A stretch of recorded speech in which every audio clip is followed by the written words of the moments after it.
Here are 5 rare facts about the Nissan GTR R34 that will absolutely shock you. 1. The R34 was banned in the US because of strict import laws, turning it into a forbidden gem until it finally hit the 25-year rule. 2. Only 718 units of the newer edition were ever built, named after the Nürburgring racetrack.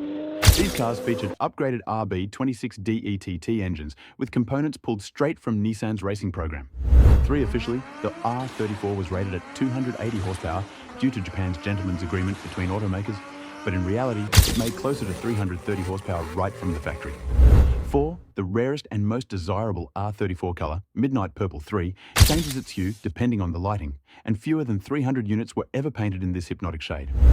5. Nissan even offered an ultra-rare R2 package straight from Nismo, which came with upgraded turbos, cams, and suspension. Subscribe! If you ask any real Honda fan what the OG Civic is, 9 times out of 10, they'll point straight at this little egg-shaped menace, the EG hatch. They don't call it the bubble for nothing. It's light, raw, and handles like a go-kart that drank too much Red Bull. And the best part? Honda basically begged people to swap these.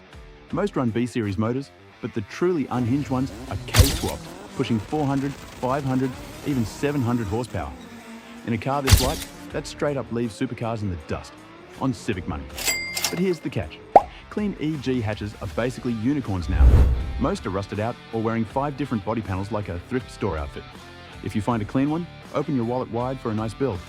Bottom line, the EG hatch isn't just a Civic, it's Honda history. Build it right. Subscribe! The Midnight Club was Japan's fastest street racing crew, and they lived by one rule: never harm innocent civilians. The night that rule was broken, everything ended. In 1985, an illegal underground racing group was born, the Midnight Club. But this wasn't something you could just sign up for. Entry required more than skill. Your car had to be capable of over 180 miles per hour, and you had to survive at least a full year of racing just to be acknowledged.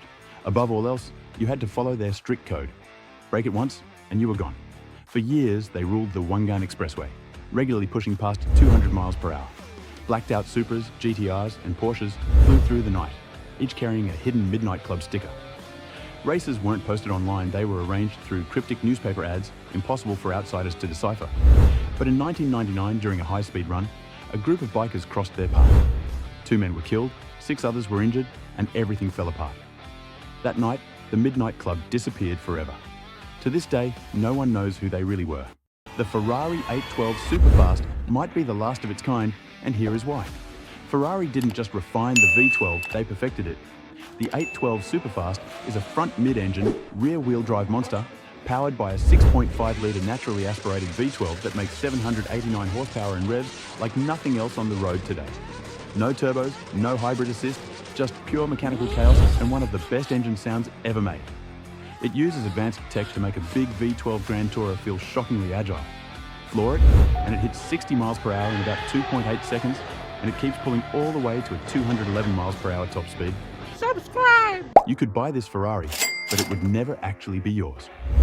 Back in 2009, Ferrari unleashed the 599 XX, a 720 horsepower, no compromises track weapon. This thing tore around the Nürburgring in under 7 minutes, quicker than some F1 cars at the time. Absolutely insane. But here's the twist, even if you dropped $1.3 million, you still wouldn't get to keep it. Ferrari keeps the car. You're not buying ownership, you're buying access. Ferrari flies it to select tracks, lets you rip a few laps, downloads all your driving data, and then packs it up and takes it back home. So technically, no one actually owns a 599XX, except Ferrari. The real question is, would you pay over $1 million to rent a Ferrari you can never take home? Subscribe! This car was so legendary, it got banned from the US. And here's why. The Nissan GTR R34 wasn't just a car, it was Godzilla on wheels. Turbocharged inline-6, all-wheel drive, and enough tech to make early 2000s supercars question their life choices. But here's the wild part. It wasn't being too fast that got it banned. Nope, it was boring stuff like safety and emission laws that killed its chances in America. Unless you took the risk and was brave enough to use some very sketchy legal grey areas, owning one was basically a fantasy. Fast forward 25 years, and boom, the ban is officially over. The R34 is finally legal in the US, and every car nerd on Earth lost their mind at the same time. So what do you think? Is the R34 actually worth the insane hype? Or is it just nostalgia doing donuts in our heads? Subscribe!